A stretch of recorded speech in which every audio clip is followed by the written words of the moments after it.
Hi, my name is Barry Horner, and I'm your host on today's episode of Stake and Soul, the podcast that's dedicated to demystifying the world of employee ownership.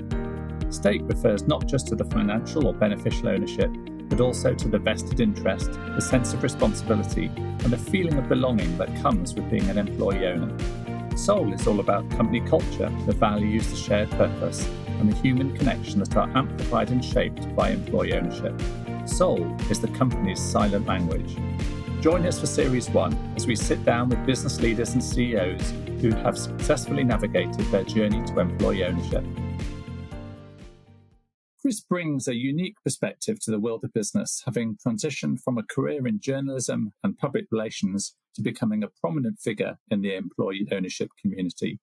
His journey is particularly notable because he became CEO of the 1-to-1 Diet by Cambridge Weight Plan as a part of the planned transition when the company became 100% employee-owned in 2015. Since then, it has won Employee-Owned Business of the Year in 2019 and Employee Owner of the Year in 2024. As chair of the UK's Employee Ownership Association, Chris is a passionate advocate for the EO business model. He has a deep understanding of its ability to foster engagement, resilience, and a sense of shared purpose within a company. During our conversation today, we'll dive into his experience exploring the challenges and rewards of leading an employee-owned business and his insights on why this model is a better way of working. So welcome, Chris, and thank you so much for joining me on today's Stake and Soul podcast. Thank you, Barry. Thanks for having me. I'm excited about talking all things employee ownership. Amazing. So why don't we dive in, Chris, in terms of just reading some of your bio, journalism to leading a business that's all about health, nutrition, encouraging people on weight loss. Quite a big pivot there. Talk us through a little bit about your career, what led you up to joining the business that you're now part of, and maybe just a little bit more about the business and how you've seen growth. I mean, you took over, I believe, in 2015 as CEO, a decade of transformation and growth, no doubt. So it'd be good to just dig into some of that. Okay, thanks, Barry. So I was born in the UK, but I grew up in South Africa, although I haven't got a South African accent. I'm married to a South African woman, so that was cool. And I came back, when I was in South Africa, I went to school, and then I left school at 16 and became a jeweler, an apprentice goldsmith. Okay. And I did that for 5 years. So I did my whole apprenticeship, did my test, got accredited, and became a fully fledged goldsmith. And then we all moved back to the UK in the early 90s. And I did jewelry for another year or so and got really, really bored with it. Now, jewelry's in the family. So my dad, who's now retired, he was a goldsmith. My brother is a goldsmith. He's got his own place in Tewkesbury. And so it was a kind of family thing, but it was not my thing. And so I thought, so at that stage I was about 24, 25. I'd got a little baby who was 6 months old. And I thought, well, I need to change careers. So what shall I do? And the only thing I can think of what I like doing was writing. So I went back to college. I went to college. I'd never been to university. So I went to college in Chippenham in Wiltshire. Okay. I did 2 years in one because I'd only got enough money to keep me going for a year while I was studying. And I did journalism and radio. Right. And I absolutely loved it. Thought it was great. Okay. And wanted to get a job with the BBC. So I spent all the preceding weeks and months reading The Guardian to apply for all the jobs and didn't get any. So that was frustrating. So I was doing my own sort of freelance stuff, going around Wiltshire, trying to find stories to put into the Wiltshire Times. And I did get one or two in, which was very exciting for me. Right. And then a colleague, one of the lecturers at the college that I'd been to had said to me that a friend of his was looking for somebody to work in PR and right down the bottom, sort of start from the beginning. And I thought, well, this isn't working in the sort of journalism route, even though I'd love to have done it. I had a family and I needed to earn some money. So I switched over straight into PR and started right at the bottom.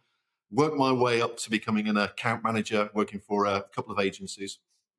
And then did that for about sort of 5-7 years, something like that. And then started to think about, well, I've done the agency work.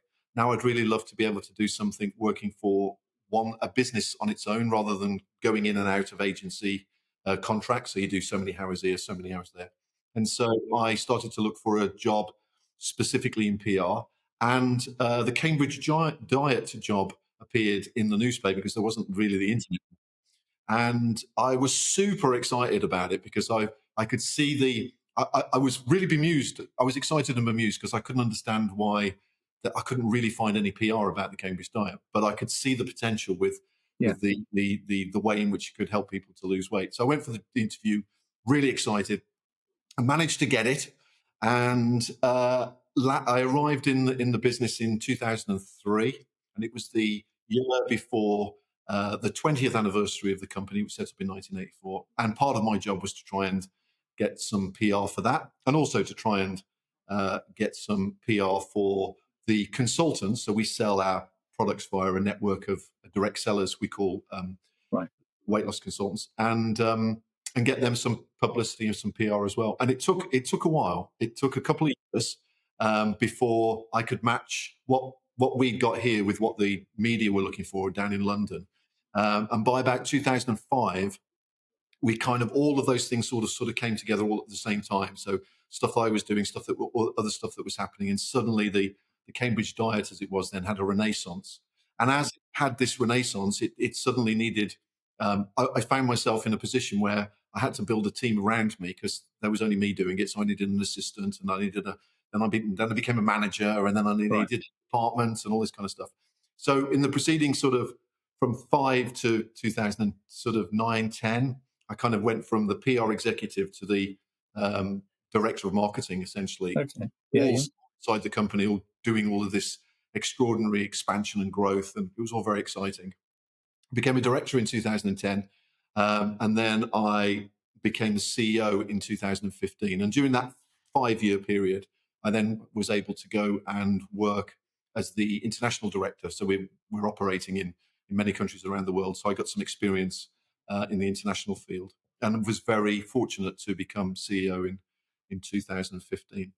Yeah. So business is a sorry. No, I was going to. No, please carry on. Okay, so the business is we're a direct sales food manufacturing company based in Corby in Northamptonshire. Obviously, we're an employee-owned business as well, and that's another story that we'll get to. And we manufacture about 80 or 90% of our products here in Corby. We sell very low calorie diet or meal replacement products, low calorie diet products to consultants, people we call consultants. We're a direct sales business, so they buy from us wholesale and then they sell retail out into their communities. We've got about three and a half, 4,000 consultants in the UK, Wow. busy beavering away, and then we've Yeah. got 20 odd distributors around the world who also pretty much follow the same UK model and distribute the products. So it's been an extraordinary adventure. It's been the biggest adventure of my life. I'm now coming to the end of that adventure because I'm going to be retiring from the company at the end of the year. And so I've done 22 years here at. It's now called the One-to-One Diet by Cambridge Weight Plan. Way back, it was the Cambridge Diet, and it's had a few rebrands along the way. But it has been the most extraordinary adventure of my life. Amazing. Goodness me.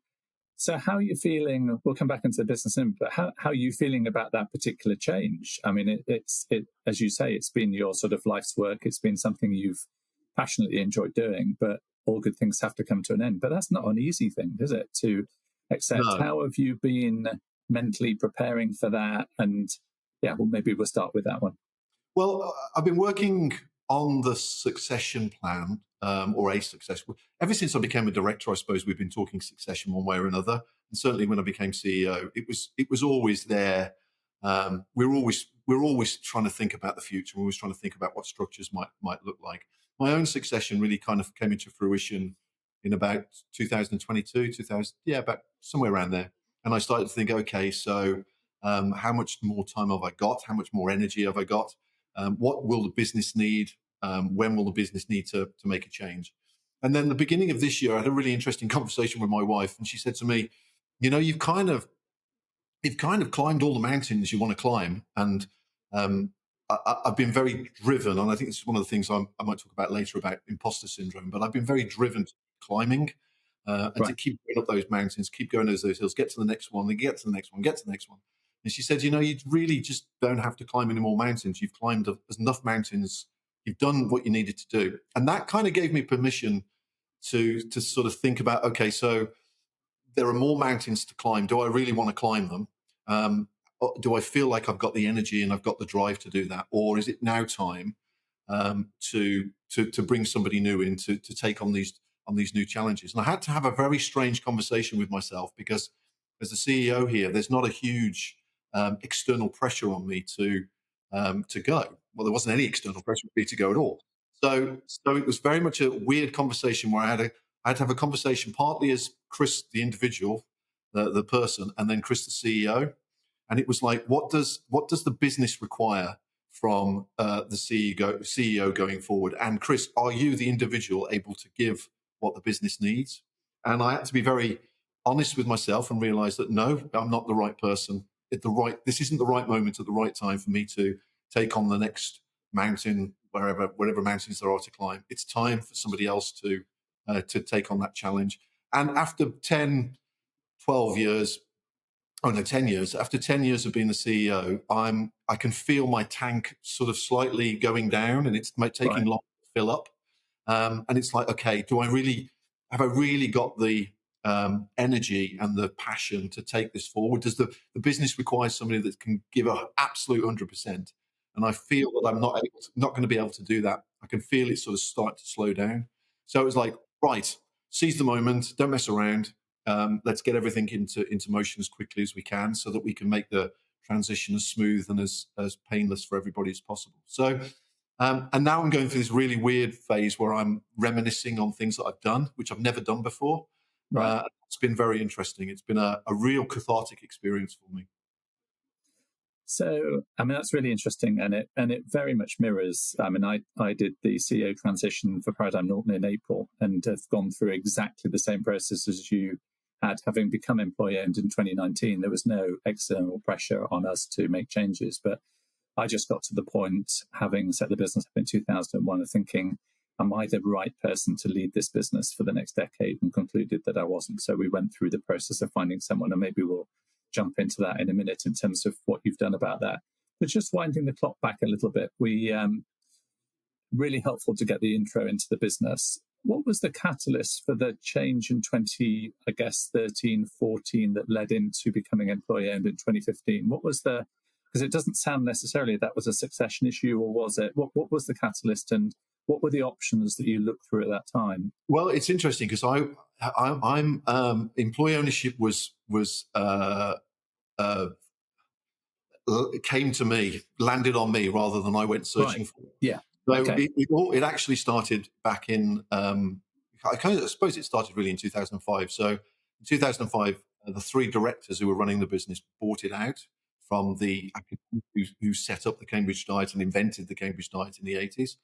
And that was absolutely perfect timing, because they bought it, they were able to buy it at a reasonably good price. And within a couple of years, the value of the business had grown immensely. And they couldn't do another MBO because we wouldn't have been able to afford it. So they had been in the business, they themselves have been in the business a long time, and they were now experiencing this, as owners, they were experiencing the sort of surge in the value and the surge in the sales. And then they started to think about what they wanted to do and how they would start to exit. Now, all of these discussions I wasn't involved in. So the first time I really heard about employee ownership was in, I think it was 2008, where we were all, because I wasn't the director at the time either, we were all brought together at a hotel Holiday Inn here in Corby, where we always have our Christmas parties. And we were told that the company, 49% of the business was going to be sold to a EBT, I think. Yeah. And we were going to own 49% of the business. And I was really, really skeptical. I was totally against it. It was like, I don't think this is a good idea. I think it's a really bad idea. And in conversation with my boss, who was the CEO, she said to me, how do you feel about it? I was like, well, I'm not sure. How are we going to run a business like this where everybody feels like they're an owner? How are we going to, when you guys have actually exited and whoever takes over, how are they going to do it? Everybody's going to be having meetings and, discussions about everything. Everybody's going to have to vote on everything, all this kind of stuff. So I was very skeptical of it. And Right. she said, okay, well, go to the EOA conference. Now, this was very early on in certainly, I don't know how many conferences there'd been, EOA conferences, but there hadn't been many, I don't think. But I went to one of them I think it's 2008. And that was where I kind of started to get employee ownership. Up until that point, I Right. was like totally against it. Yeah. But I walked around there and I bumped into people and spoke to people who were very much like me. So they were capitalists and they were entrepreneurs and they wanted to grow their businesses, but they also had this other passion, this other drive to do it in a different way. And that really appealed to me. It was like, okay, yeah, you can operate in difficult markets and you can do everything, but there's also a purpose and a people to the whole Yeah. thing. So I sort of thought, well, let's give this a go. And so they did buy the business. So they bought, the business took out a loan and bought 49% of the shares and became essentially employee owned in 2009. And then we probably had 7 years where it was just difficult Right. to try and explain it to everybody. So in the first 5 years, until they sold 100%, which they did at the end of 2014, it was very, very difficult to kind of grasp the idea that we owned a business, or we owned some of a business, half a business, whilst everybody, the owners were still here. Yeah. They were still making all the decisions. So it was kind of like, it's very difficult. It's very Mm. difficult phase to go through. And then at 2015, we then became 100% employee owned, and the owners moved up to the trust. And so I then decided, right, we've really got to take ownership of employee ownership now that we're 100% employee owned. So it was great to become the CEO at that time, because I could really leverage employee ownership to its maximum, because Sure. we had a couple of years to pay off the second loan, which was Right. bigger than the first one.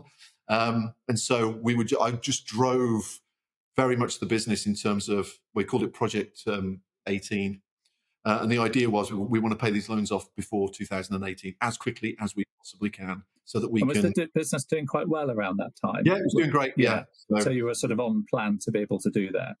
Yeah. And also, so interestingly, they had literally sold 100%, so they had no financial stake in the business anymore, but they were still in sort of in trust positions. So it was it was another interesting period, and it got really bad, and it all sort of fell apart really in terms of relationships between me and the three owners in various ways, which is why I kind of carry those scars. I've carried those scars all the way through the rest of my EO career. Yeah. But I was very, very determined that we would pay those loans off, because until we could stand in front of everybody and say we are completely free of that debt, Yeah. that's the moment employee ownership became real for us. That's the Sure. moment we take full responsibility, full accountability for the company. So we created a Financial Freedom Day as a way of trying to make that real to everybody. And we got everybody together. We said, today's financial freedom. We have done it. We've paid the loan off. We paid it as quickly as we could.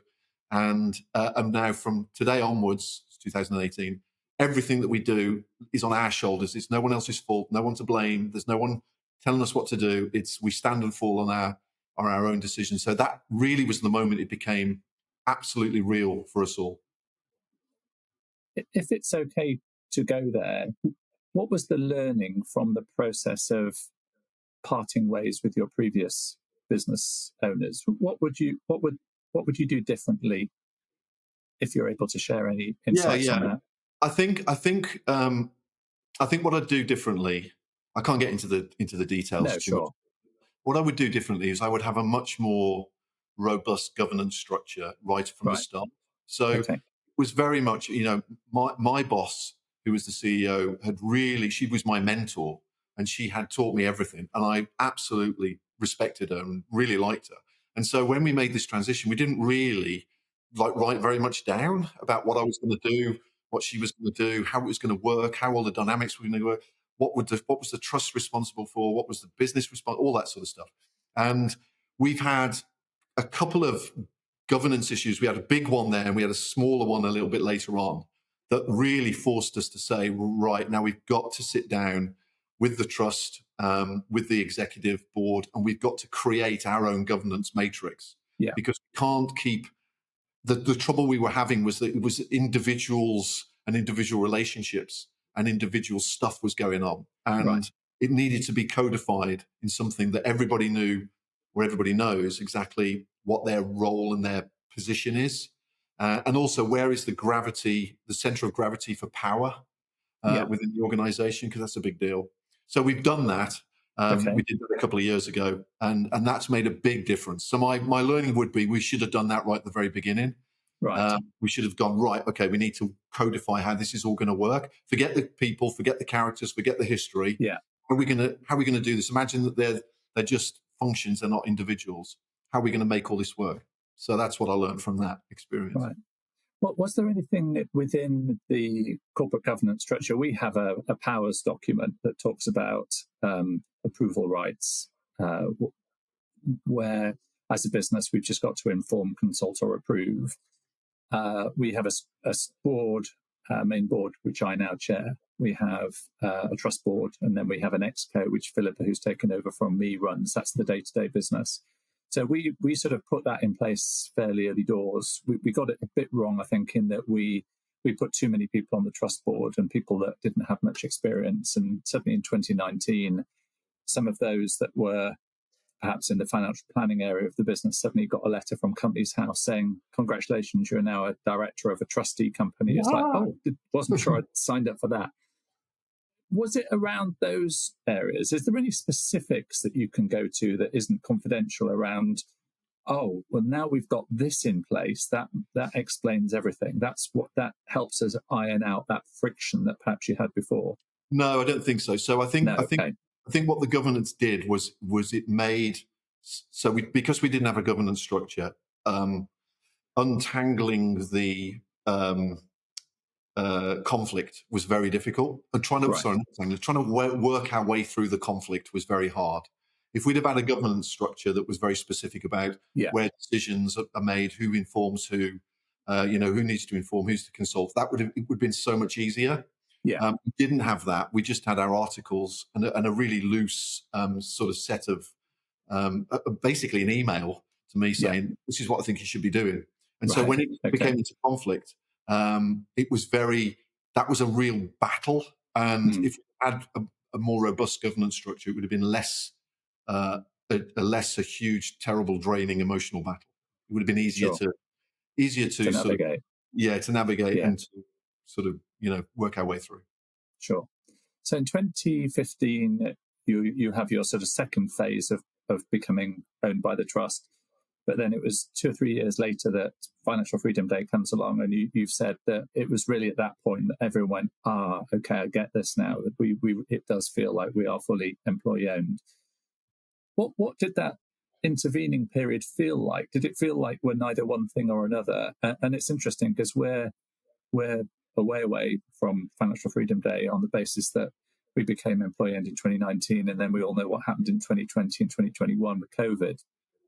So we had to put a hold on DC payments through that period. But even for a business now in 2025, we're still exploring and looking at this whole thing about owner mindset and what does it really mean to be an owner, albeit a beneficial owner. Was there any particular changes that suddenly occurred when in 2018 you are debt free, and was there anything that you did between 2015 and 2018 to try and encourage that sort of owner mindset, that owner thinking? Yeah, so we did. So one of the first things I did, there was a lot of other stuff going on, but one of the first things I did employee ownership wise is get some external consultants in to help us to actually talk about what does it mean to own something. And they asked us really. So that was so this is into the exec board. So I had been promoted from within the board. So my colleagues I was now sort of managing and directing my colleagues. So I thought it was very important for us as collectively as a team to really kind of understand what we're getting ourselves into and understand what we're trying to do. What's our purpose as an employee-owned business? And that has that question has sparked many a debate within the company. And even today, we've got a strategy day next week, and one of the questions will be, let's revisit the purpose. Are we still doing what we're supposed to be doing? And so part of that was, how do we make something intangible tangible? So we haven't actually bought anything, in as much as I haven't paid any money to buy a share to buy a company. How do we make that real? I kind of got it, but I was still struggling with it. And then I imagine there was loads of people around the business who even, less got it, who were like, well, what does it mean? Yeah. So the consultants came in and they did a really interesting thing about what does it mean to own something. And we talked about stuff that we own and how it makes us feel. Mm. And that was really, really important for us because of that sort of sense of, okay, we've got something special here, but how do we make it real for people? So then what I then did, and I had to do this even though I knew that the former owners wouldn't be very happy about it. I actually told everybody how much money we owed. Right. Okay. And so, and they weren't too happy about they weren't very happy about it at all. But it was like, how can I get people to galvanized around the idea that we're buying something through our labor? Because that's what we were doing. Yeah. In the second, in both tranches, but certainly the second one. Your labor today helps us buy the business so that we'll own it in the future. How can I get that across to everybody if I couldn't say what that scale of that was? Is it 50,000 or is it 5 million or whatever? So we then had big meetings and we then were very honest and open about the scale of the challenge, and then drummed into everybody that the work you do today to make the products that we can sell allows us to pay that loan off quicker so that we eventually can become 100% employee owned. So we did something different from 2015 onwards. We tried to make it really real. We also, at that point, we were able to, kind of share more of the wealth than we have been able to do before. And that's an interesting thing. We went big early on. And I think, again, one of my learnings from that would probably be, if I had to do that again, I'd probably pull that back a little bit because the expectation very high that every year it's going to be the same or more. But we went big because I wanted people to realize and recognize that the wealth that we're creating can come back to people. That's the whole point. One of the points of what we're trying to do. So we did those two things. We were very honest about the scale of the challenge. We monthly did an update across the company to everybody. We then decided that we would, in 2015, we'd call everybody employee stakeholders. So that's what we call everybody in the company. You've got a stake in this business. Did they vote on that, or was that just something that you felt was the right term? Yeah, we just went for it. Yeah, and we were, making a lot of stuff up as we were going along. We still do this. We give everybody a certificate to say you're an employee stakeholder. These are your responsibilities. These are your kind of rights and responsibilities. We will endeavour to do this. We expect you to behave like this and do this. Okay. And so up to sort of 2018, that was the drive within the business. And so when we got to Financial Freedom Day, it was like, okay, you've done it. You guys here today, the people that in this room have done it. We have your work, your energy, your effort have bought the business for all of us. And so we had a big celebration. We gave everybody a big, huge bonus. And then we kind of went from there to where we are today. So it's been a process. And along the way, we've made some mistakes and we've done things that haven't worked and all that sort of thing. But fundamentally, we've gone through these kind of these phases to kind of try and embed it. Otherwise, it can be just something that, the bosses talk about. And it's like, well, it doesn't affect me very well. I come to work, I get paid, I go home. So we're employee owned. What does it mean? Yeah.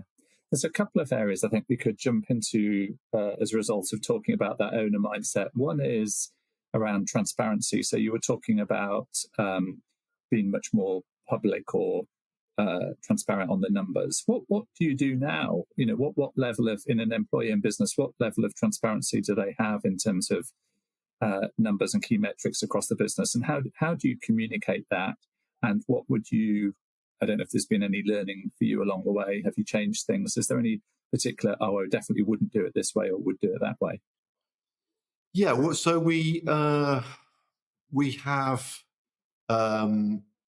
got an app that everybody can download. So we put all of the kind of social stuff on. We put everything on the app, but there's a load of social stuff on there. There's loads of the the initiatives that people are coming up with across the business go onto the app. But we also we do a quarterly financial update. Well, we do a quarterly business update, but in that we do a financial piece as well. We also have EO Day where we'll do an update, a sort of state of the nation. We have stakeholder conference, which we have in December. So we have a couple of in-person ones, and then we do quarterly updates. And in the quarterlies, we'll talk about profit, we'll talk about sales, we'll talk about cash, that kind of level. We don't really go any deeper than that. Okay. People can get a sense of, and then if we're on track, if we're running or on track for any bonuses, we'll talk about those as well. Sure. It's interesting. Communication in employer-owned businesses is really interesting. You can never do enough, but you never seem to do enough. It's the really oddest thing. So one of the big things that comes from the voice groups that we've got, which is where everybody in the company's in a voice group and it feeds to a council, the council feeds to the board, is we want more communication. But when we kind of ask, so we push that back and say, okay, what are you looking for? What are we not sharing with you? That then becomes a very interesting question to ask, because it's a sense of, well, I don't know what I want, but I want you to tell me more of it. And so through the years, we've kind of, and we're still learning, still adapting. We've kind of maybe done too much, we've maybe done too little. And we're always trying to find this balance between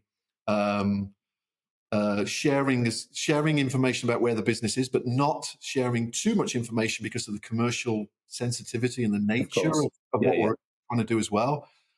Because we've got a lot of consultants, so we've got essentially a lot of salespeople. Mm-hmm. We have to manage that quite carefully.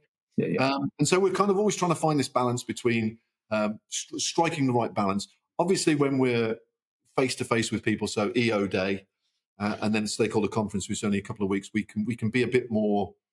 We can give a bit more information, but we don't overdo it, because we have, it's easy for people to sort of zone out when you've got big old massive PowerPoint presentations going on about stuff. So sort of cash, profitability. That we've just opened or started some new brands, so updates on the brands, where we are. Okay, that's all that sort of stuff. We don't talk about salaries. We don't talk about any of that. It's very conventional in that sense. Yeah.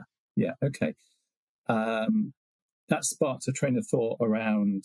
I guess you're a more mature EO business than many.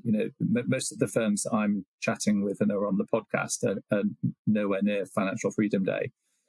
You've also put in place structures, it sounds like, around hearing partner employee voice around the business. And that's something that we've only just initiated sort of 6 years after becoming employee. And we obviously had a trust board, but found that the trust board was too big and we didn't have partner voice. So we've shrunk the trust board and put that in place, and it's been really helpful. Any insights for those listening to the podcast that might be on this EO journey around putting together partner voice groups, in terms of just how do you get good agenda items that are really around what the business stands for, rather than the usual proverbial tea and toilets and those sorts of things that gets mentioned, and just any insights into setting those groups up, how you chair them, how you lead them, and how information does ultimately end up on the board table if it's at the right sort of level to do that. Yeah, so when did we set those up? We set those up from 2015 onwards, so we've had them for quite a while. They wax and wane, or they have waxed and waned. They're very strong at the moment. We've got a lot of stuff coming through from the voice groups at the moment, which is. How many do you have, Chris, across the business? How many voice groups are there? There must be. Well, we've got 150 people, and everybody's in a voice group, so there's probably 10 in each one. So we've probably got about 15. Okay, something like that. And then, let me think about how many. Yeah, we've got 10 to 15. And then each voice group has got a voice group representative. Okay. That representative goes to the council. So they take the top sort of stuff that comes out of that voice group goes to the council. And the council then share with themselves all of the questions that have come out from the voice groups. And then the council decide which ones they think need to go to the board. So it's nothing to do with the board until we see the questions. So it's a kind of self sort of operating system. Sure. what we've done over the years is we've been so it really helps if you've got one or two people within the business who can drive that, not the executives, but just sort of like, normal employees who can really take ownership of the voice group councils and the voice group groups, because it needs to be driven from the ground up rather than from the top down. So that helps. And then we've got very clear guidance on what we'll talk about and what we won't, or what will and what won't get to the board. I don't mean in terms of topic, but I mean in terms of, is this something that affects everybody? Is this nothing to do with people's salaries? It's not something that can't be managed through management. It's one of my big fears when we set the voice groups up was that we were going to create an alternative management structure, and it was like, no, that's not the point. You've got to talk about being an owner here, not being an employee. And so over the years, we've kind of refined it. We've got better at doing it. And so now when we get, it was only about 2 or 3 weeks ago that we had the meeting with the voice group council. The questions are really good. So we see them beforehand, the board do, so that we can talk through, okay, so how should we answer that? Who's going to answer it? What are we going to say? And then we get everybody together. We have a voice group council meeting with the board, and we talk through the questions. And usually what we try and do is, if they're really good questions about doing something, we task the voice groups and the voice group council to go and find out, do the info, jump on it, come up with the solution as well as the question, rather than just like pushing it all to us and say, can you figure this out for us? And that's been really cool, because you get the end people actually buying into something that they come up with the idea, and then they get to actually do it, and they get to solutionize it. So that's been really powerful. And I think it's become very self policing. So within the voice groups themselves, they'll probably say, somebody will raise something, and others will say, I don't think that's not going to, council aren't going to go for that kind of thing. And then if it does get to the council, then if it's something that the majority of the council don't want to talk about, then it won't go. So it kind of self-polices it. So when it gets to us, we know that it's gone through a pretty robust process, and this is something they want to talk to us about, and we need to respond to, and we need to listen to, and we need to do something about. Brilliant. I mean, I love the idea of, it's very easy to come up with problems, isn't it? We're all very good at, this could be better. But the idea of then turning the table and saying, actually, we'd love to hear from you as to what you think the possible range of solutions could be is really great idea. Yeah. In terms of, we were getting a little bit frustrated, the board, because it was like, okay, because we went through a stage where it was like, and they'd just say, can you do this? And it was like, oh, okay, but, who's going to do it, kind of thing. And so exactly. We actively decided that we would push it back and say, you guys crack on. Right. Is there one maybe example you can give, Chris, if it's not confidential, that's bubbled its way through that group, through the council to the board, and you thought, what a great idea, and you've implemented it? Is there anything spring to mind? Let me have a think. I'm just trying to think about the ambassador program that we're running at the moment, whether that came through the voice groups. I think it did. So we're currently running, created by people within the company. We're running what's called an ambassador program, and the idea is that we want the people running it, and there's sort of like production manager and somebody from HR helping. The idea is to help people within the company become brand ambassadors for the business. Right. Okay. Both in terms of talking about what we do, but also being proud of being an employee-owned company. Pretty sure that came through the voice groups, and it was like, we thought it was a fantastic idea, but it was like, well, make it happen, because we couldn't, it was like, okay, so come up with an idea, almost effectively come up with a business plan for us to have a look at.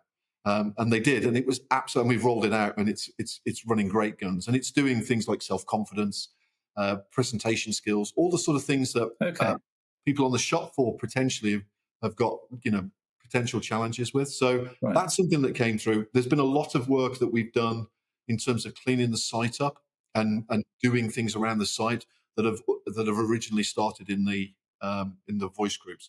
And interestingly, in the last voice group session that we had, there was a question around whether one of our brands was working well enough. Is that brand doing what it needs to do? Is it working as good as it can do? do we Yeah. need to do something else with it? And incidentally or coincidentally, we'd already decided that we were going to do a review. So it's kind of like we love that idea, and we really said to the voice groups, this is the quality that we're really looking for from you guys, challenging us to think about stuff that we're kind of operationally doing. Yeah. And so that was really cool. And yeah, That's it's brilliant. going pretty well at the moment, the voice groups. Yeah, fantastic.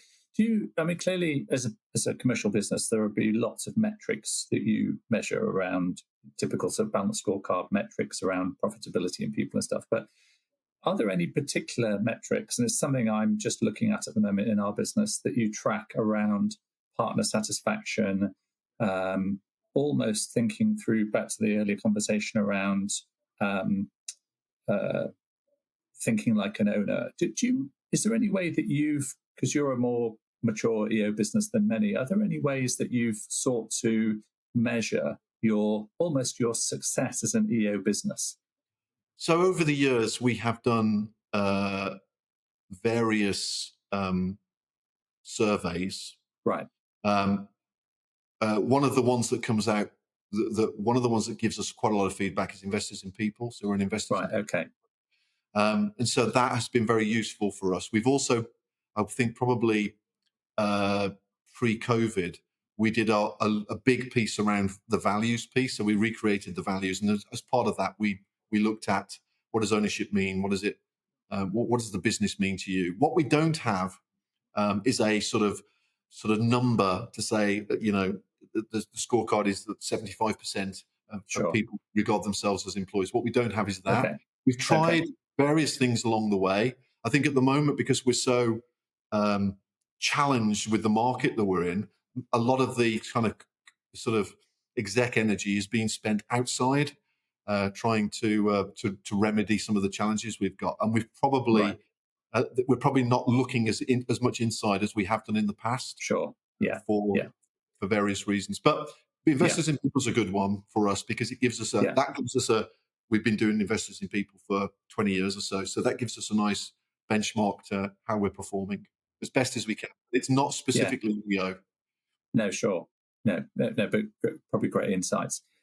One area that I haven't ever really explored on any of the podcasts with others, and it probably is helpful to just chat it through briefly with you, is there's two areas really. One is, and it's the sort of flip side of ownership, which is, or being part of an EO business. Have you found you've wanted to attract a senior person or a team member to the business and thought, Carl, you're a great potential candidate, but actually because we're not private equity funded, there could, the likelihood of huge capital payouts isn't there as it might be in a traditional business. Has that held back your business, do you think, at all? Yes, probably. I would say so. So yeah, I would. Yeah, I can't go into specifics, but yes, I would say it has. Okay.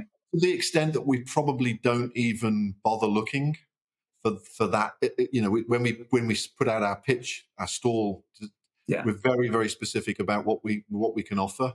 And there are incentives within the business, as any normal business, but there isn't that sort of, there isn't that share that you can, particularly at senior level, there isn't that share that you can buy.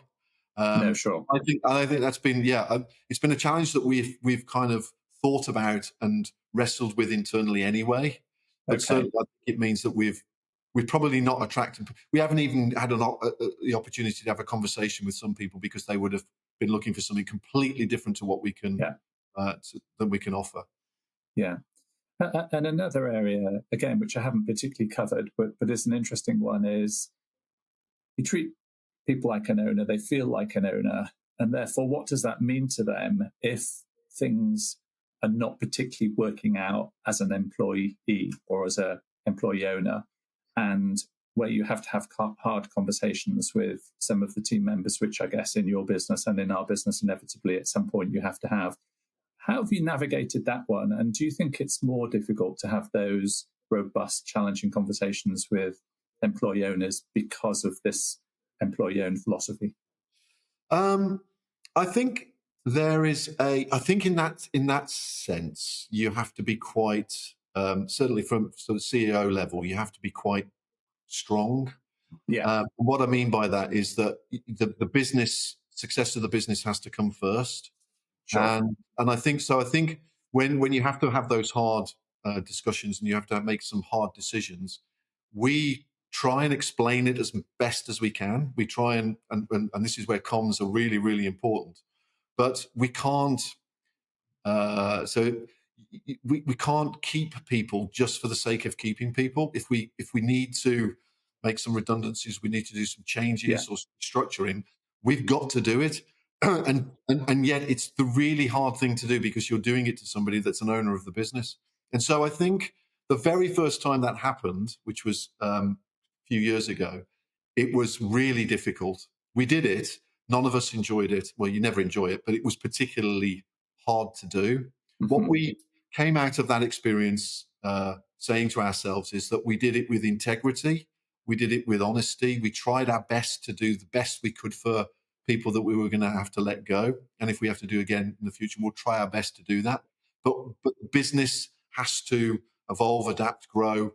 Yeah. So part of my responsibility is to ensure that there's a business here in 20 years for a new CEO and a new group of employee stakeholders, as well as trying to do my best for people today. I think that's one of the great Sure. challenges of Yeah. employee ownership is trying Yeah. to marry Yeah. those two different worlds.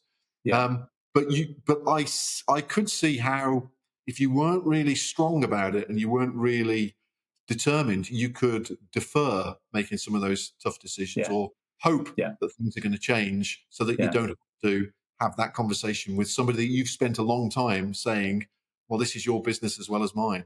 And Yeah. yet it comes down to it, the business has decided you need to leave. It's a really Yeah. tough conversation, and it's Yeah. hard on employee ownership without a doubt. But I think you just need to steel yourself to be able to have those conversations because ultimately it's about the good of the business, Yeah. not necessarily the good of every individual inside it. Yeah. That's tough. It is tough. Yeah, definitely. Just want to jump back to almost where we started. So we're coming to the end of your tenure as CEO Yeah. in the business. How have you gone about recruiting your successor? Because I think it's in the public domain. You've now appointed someone. Yeah. Well, he's a Again, designate at the moment, but yes, he'll be appointed at the end of the year. yeah. Uh, So so we were. what was the process for that? And I believe it was an internal candidate that you selected. And I was interested to know whether you went external as well, and just the whole process around that. I'm just thinking of other businesses that are heading into this sort of transition phase, and what's the good learning from how you do these things well is I guess where I'm heading. So I think so what we did was certainly when we recruited for our new chief commercial officer, which was 2 years ago, that recruitment was very much certainly in my mind. Has this person got the potential to step into my shoes in the Right. coming couple of years? I wasn't at that point. I wasn't sure whether it was 3 years, 4 years, 5 years, or whatever. But it was definitely I needed somebody in the business long enough for them to be able to understand the dynamics of the Yeah. company.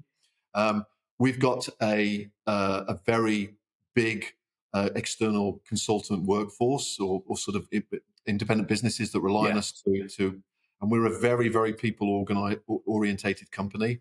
And so it was really important for me that the person who took over for me understood all of that and didn't just arrive from the outside fresh. They needed to kind of get under the skin a little bit. Mm. The trick was to find somebody that could do that could drive what we needed to drive in the moment, but also could bring fresh ideas and fresh perspective from the outside. And we found somebody in Ashley who can bring those two things together. So I was very pleased when we recruited him, and I was very pleased to then be able to have the conversation with him to say, look, I think you should, you've got the potential to do this. We're working on getting him ready for it at the end of the year. He's not going to be the finished article, but then I was way far away from being the finished article when I took over. But he will have been in the business long enough to understand the dynamics of a food manufacturing business in Corby. He Yeah. comes from a direct sales world, so he understands that world very well, and this whole world of employee ownership. I was very keen to get somebody that we could get in, that we could that could learn that, rather than just say, right, I'm off. Let's find somebody from the outside. It's not impossible to do, but Sure. it's so much easier if you've got somebody that's kind of imbibing the vibes Yeah. right from the beginning. So that Yeah. was the process, and Right. so far it's gone really well. Earlier on, we covered the possibly quite painful process you went extricating yourself from the previous owners, and you were very candid around perhaps if there'd been more robust governance at that time, it could have been easier. In terms of navigating your moving on and your COO coming in, are there processes and protocols and disciplines and things you've put in place to try and make sure that that goes as smooth as one could hope for? In terms of, I didn't know whether, for Philippa and I, since we did the transition in April, we set out very clearly roles and responsibilities. We have a weekly meeting. We both agreed that we wanted to keep short accounts with each other. Neither she or I wanted to say, 3 months ago you did something and it really pissed me off, that sort of thing. So we've tried to, as much as possible, formalize the process and talk at length about how we both feel and those sorts of things. I wondered how much of that you've done with the guy that's taking over. So I've done a fair bit. So my big thing was to have the transition. So in fact, both of us really have the transition happen as reasonably quickly as possible. Sure. And so effectively, from when we announced it to when it's going to happen, it's going to be about 3 months. So we talk every day. Okay. Yeah. Where there's all sorts of stuff going on within the company. He's now running the board meetings. Right. We're running a strategy day next week. He's kind of stepping into my shoes, and I'm stepping out of that. Yeah. Great. My big thing was always to not stick around. Right. So when the moment comes in which I retire from the one-to-one diet, that is the moment I retire. And so I will be saying, "Well done, guys. Thank you very much. It's all yours to make a success of." I'll be watching from the sidelines. I'm not going to. I didn't want to be on the trust. I didn't want to sort of stay involved in any. Okay, that's way. interesting. These guys need to. My experience was that I needed to be able to make the mistakes that I've made, and I needed to be able to have the freedom to do that, and not be worried about sort of being sort of guided in what I needed to do. I needed to do that myself. So I was very, very clear with Ashley when we were talking about when I was talking about stepping down, that I would be going. I wouldn't be sort of anywhere else or in any of the structures. And I think that's, from my perspective, that's really important because of the experience that I had when I took over. We'll come on just to talk a little bit about the EOA, if we may, in a moment or two. But in terms of just bringing that to a conclusion, what does life for Chris look like beyond that Friday when you have the party, the celebration? What's next in store for you, do you think? So I'm not going to do any more CEO roles because I've done that. And to be honest, this has been such an extraordinary adventure and so much fun that I can't imagine. I wouldn't want to try and replicate it somewhere else. Sure. It's so great. I do feel that I've got something to offer in the employee ownership space. Yeah. So I just need a little bit of a break, Sure. sort of next year for a bit, and then I will then sort of start to think about what I could offer the employee ownership world. So whether it be non-executive or trust or something like that. I do feel like I've got quite a bit of experience, but it's going to be at a slower pace than I've been running for the last 10 years or so. But yeah, I think I'll still be involved, and I'd still like to be involved because I think I've had some really interesting experiences. No, definitely. Like I could share with others. Yeah, brilliant. So moving now on to your CEO of the EOA role, what have you taken from your day-to-day EO business that you've brought to the EOA in terms of sort of informing the strategy of the EOA? Because you've been around the sector for a long time, more than most, I guess. What have you taken actually from the business that you've taken into the EOA that's sort of formulated the strategy of where the EOA is now? Well, I think probably it's the other way around. So I took when the opportunity to become a director of the EOA came up in 2019, I think it was. I applied for that because it was I wanted to meet and learn as much as I possibly could about employee ownership. So Right. we were doing it our way, and we've been successful. We've won Employee Ownership Business of the Year in 2018. Yeah, amazing. Super excited. I mean, super duper excited. But I felt that, well, there loads more for me to learn and loads more people for me to meet and lots of brains to pick. So I kind of, and also I felt like, the EOA is a really interesting organization. I'd never been involved in a membership organization before. Right. So I was, in a way, I was very selfish. I wanted to learn as much as I possibly could so that I could bring some of that stuff back into our business. Yeah. And also, I'd never sat on I'd sat on boards here, but I'd never sat on a board like the EOA. So a very, very different style, very, very different way of doing things. Yeah. And so, again, I was thinking, wow, that'd be great. I could bring that knowledge and that learning back in. I think what I brought from my business to the board is kind of like energy and speed. Right. So one of the first things I did when I became the chair was having to navigate getting a new CEO for the EOA because Deb was leaving. We needed to find James, and so that was the experiences that I had here about moving quickly and being able to build things fast and being able to pivot and adapt quickly. I kind of tried to build into the EOA. What we're now doing with the board is we've got a thing called Project 28, which is basically completely restructuring the governance and the board itself to get it ready for the future EOA in a couple of years' time, because the sector's growing quite rapidly. New skills need to be brought on, new thinking, all that kind of stuff needs to happen, I think, on the board incrementally over the next few years. And the idea is that by 28, we've got a board that kind of really, really sort of really dynamic going forward. It's not to say it's not now, but it's being very thoughtful and very mindful and very intentional about the sort of people that we bring on in the years to come to make sure it matches the direction that the EOA is going to go. Sure. And that sort of thinking, that sort of governance and that sort of future stuff, I've done a lot of here. So I brought quite a bit of that to the EOA as well. It took me a while when I joined the EOA to realise that it's a membership association, rather than a movement, because you kind of feel like it wants to do everything.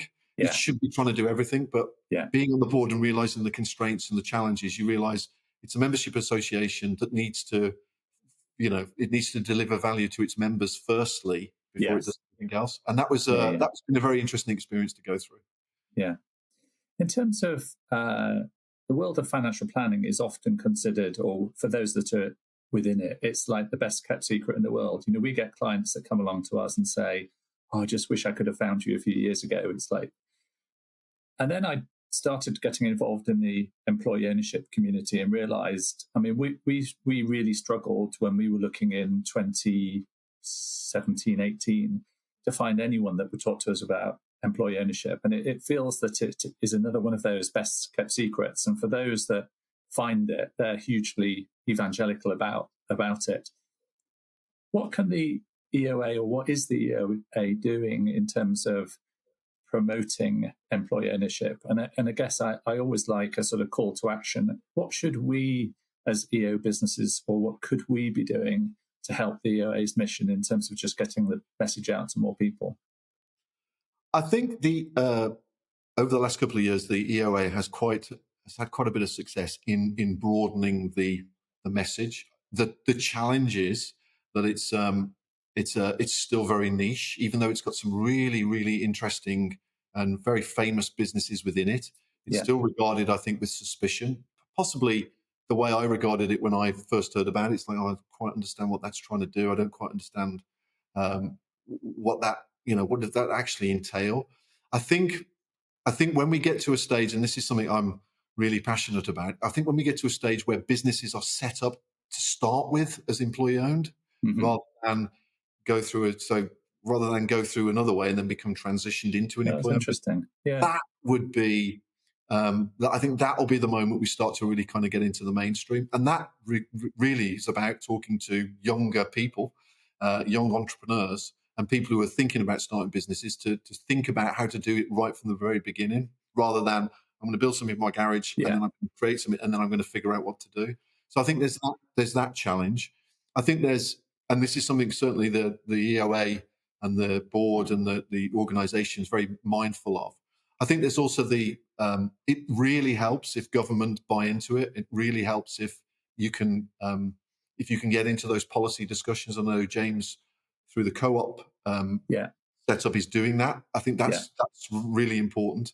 But it's on a journey. It's got work to do so that it becomes a mainstream concept. And I think from employee-owned businesses' point of view, I think we need to be really honest about the good and the bad. So we need to be honest about how rewarding it can be, how exciting it can be, and also how challenging it can be. Sure. And that for some businesses and some business owners, it's not the right thing to do. And yet for others, particularly with ones with really dynamic cultures, it's the perfect thing to do. So I think there needs to be an honest conversation around the warts and all of employee ownership, because there is a tendency, I think, to it's just all great and everybody's happy, everybody loves it, and that's kind of true. But there are also the operational challenges that everybody has to experience. But I think getting to those younger people and in the way that B Corps sort of do it, getting people to actually say, well, I'm actually going to start my business as an employee-owned company. That would be. I think that's when we really get into the mainstream. Yeah, and what could a firm like Paradigm Norton or the community be doing other than encouraging? If we happen to be chatting to a business who's looking at starting up, as you say, why not look at that model from day one as opposed to transition later? Are there any particular things that when I was involved in a very similar organisation, the Financial Planning Standards Board, we used to get lots of people saying you should be doing this and doing that, and I was always one for saying, but there's hundreds, thousands businesses around the world who are financial planning businesses. We all need to play our part in trying to promote something that we feel passionate about. Is there any particular things that either you or the EOA have been looking at where we as individuals, other than promoting, being proud to be an EOA member, etc., are there any particular practicalities or ideas that you've got that I or we can take away that would help do that? I think it's buying into the concept of good EO. Right. So I think one of the other challenges is the opposite of that is there's bad EO, and again it's a conversation that not many people talk about, but there are those businesses and those entities that do that. So I think it is buying into what does good EO mean, and that doesn't mean everybody's happy all the time. It means that you're talking with you're talking with compassion, you're talking with empathy, but you're talking straight. Sure. You're sharing the information. You're being honest about what's going on. You're trying to build something. You're trying to preserve something. You're clearly driven around your purpose, whatever that might be. Yeah. I think those sort of conversations, those sort of actions will attract those that are sort of drawn to that, because it's not for everybody. I don't think it's for every company. Sure. And I wouldn't advocate having a sort of mandatory kind of way of mandatory employee ownership across every business. But I think it is being honest, and it's also being very as transparent as you can be about the successes and about the challenges. Yeah, because I think people then see it as real rather than some sort of either you've got to be like John Lewis, you've got to have this massive sort of organization, or it's a very niche thing that's sort of in the shadows, and it's all a bit sort of that's really great, but what does it mean? And can I still make money? And I work in a really dynamic industry, and I've got to compete, and all of those sort of challenges that everybody's got. I think we've got to be just more transparent about what we're trying to do, why we're trying to do it, but ground it in reality rather than sort of totally with you on that. I think, certainly there was a time when we first became employee owned, and it was like, where's the disadvantage? Where's the downside here? But as soon as you sort of dig into it, the challenges, I think, around, we've covered a few of them around retaining or attracting really good people, perhaps paying down DC, I think is a real challenge. And certainly we've, even as a financial planning business, for Philippa coming in as the new CEO. She's, there's lots of things she's got to juggle. I think there are some challenges, and we definitely need to be sort of open and honest around those. So when people do go down the route of employee ownership, they know what they're letting themselves in for. I think also that there needs to be a clear plan from that transition. So new people coming in, the business, I appreciate there's this period in which you've got to try and pay the loans off. You've got to do all of that. But the moment in which that's kind of done, there's a very clear transition from the people who set the business up and own the business to the new people who've got to take it on, the people who've got to take it into the future. That I think needs to be I think that's one of the things that really needs to be thought out early on in the process of employee ownership. How is that transition going to work? How long is it going to take? How long people are going to be in positions? Who's going to do what? Where's all the power going to sit? All of that sort of stuff. I think, because if I was looking from the outside, I'd say, well, yeah, it looks all a bit comfortable for a lot of the owners. It looks very, they sort of sell it, but they're still involved in it and they're still there. Yeah. And it's like, well, do these people really own it? Are they really masters of their own destiny? All that kind of stuff. Yeah. So yeah. I think that's very important as well to show that the businesses, at whatever point they get to, whenever they get to the point, kind of are self-sustaining entities. Yeah. With everybody as part of that ownership structure. Brilliant.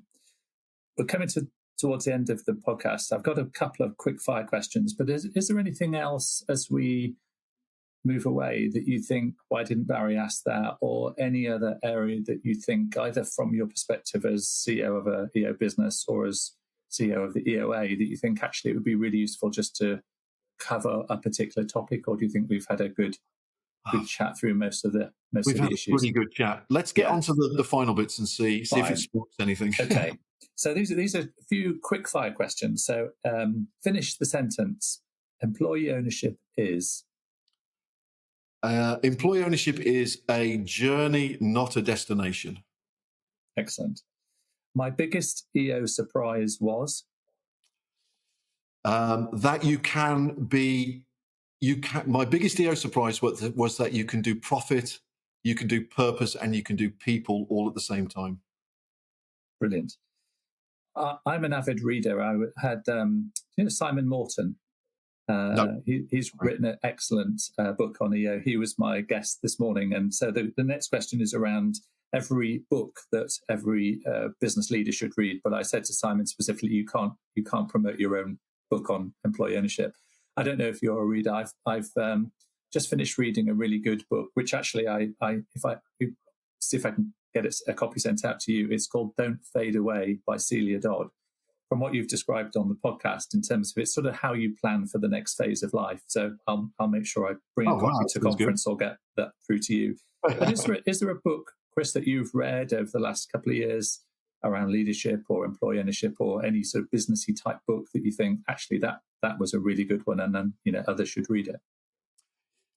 Yes, there is. I've read loads of business books through the years, and I'm terribly intimidated by them. I've been writing a piece about this for something else, but how intimidated I get by reading business books. And I only usually get through a third of the way through because I think, I should have done all this stuff and I haven't. Anyway, so the one book that had an absolutely profound effect on me was Feel the Fear and Do It Anyway.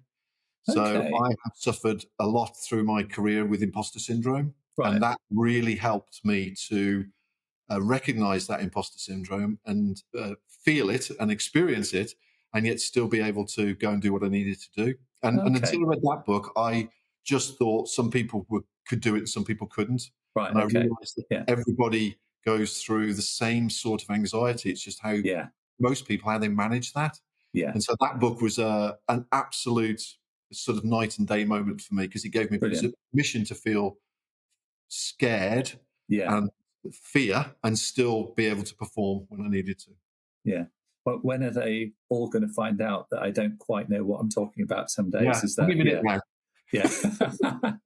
You might have sort of answered the final part of the podcast, which we call CEO confessional, and you have some choices here. So the first one is a moment of honesty, a time when you made a significant mistake, a decision you regret, or a moment of self-doubt. So that's a moment of honesty. Second one, an unfiltered story. You can tell a story about a difficult setback in the company, a time when you fired someone that perhaps you you brought into the business and you liked. I had to do that, and that was a very painful process. Or a secret struggle, an opportunity to share a specific or unspoken challenge that you faced, and maybe imposter syndrome is right there. But are there any others that, as I went through that little list, that come to mind that we could finish with? I think the struggle. It was just such a weird experience. So I've got two answers. The first one is to do with imposter syndrome. So I have really struggled with that through the years, and it's interesting because when I say to people I have, they kind of look at me and go, "What are you on about? Of course you have," Yeah. but I have. Yeah. But now that I'm coming to the end of my time here, and I'm allowing myself the luxury of looking back on what I've done. I suddenly realised that. My imposter syndrome was fake. It was because I'm now looking back at the mountains I've climbed and thought, oh yeah, so there's not everybody could climb those mountains. Not everybody could find those paths.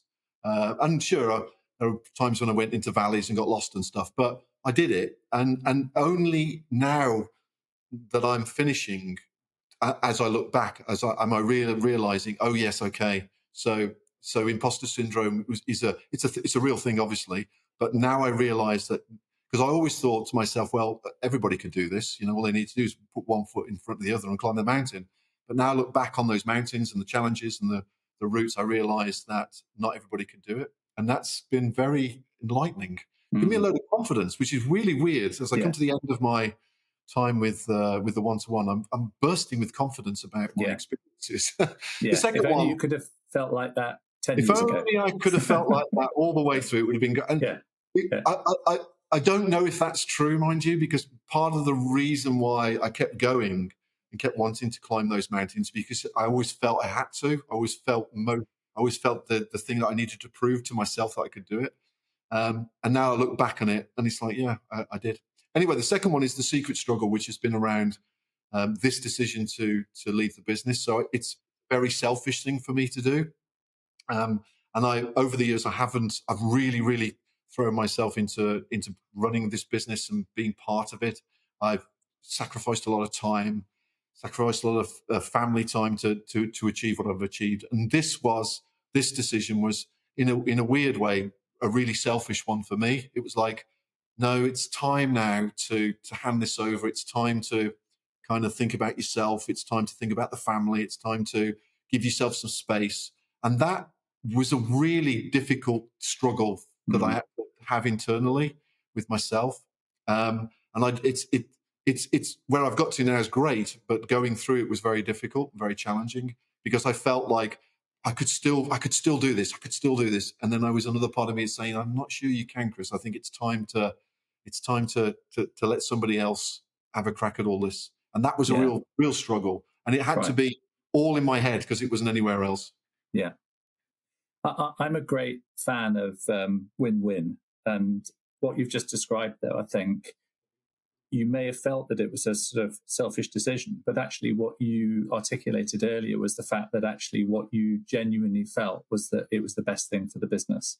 So I would encourage you to, it sounded to me like you were putting the business first. And that's where I'd got to in my personal journey as well, of thinking, have I really got what it takes to take the business to the next stage? We're a sort of 12 million, 100 people business.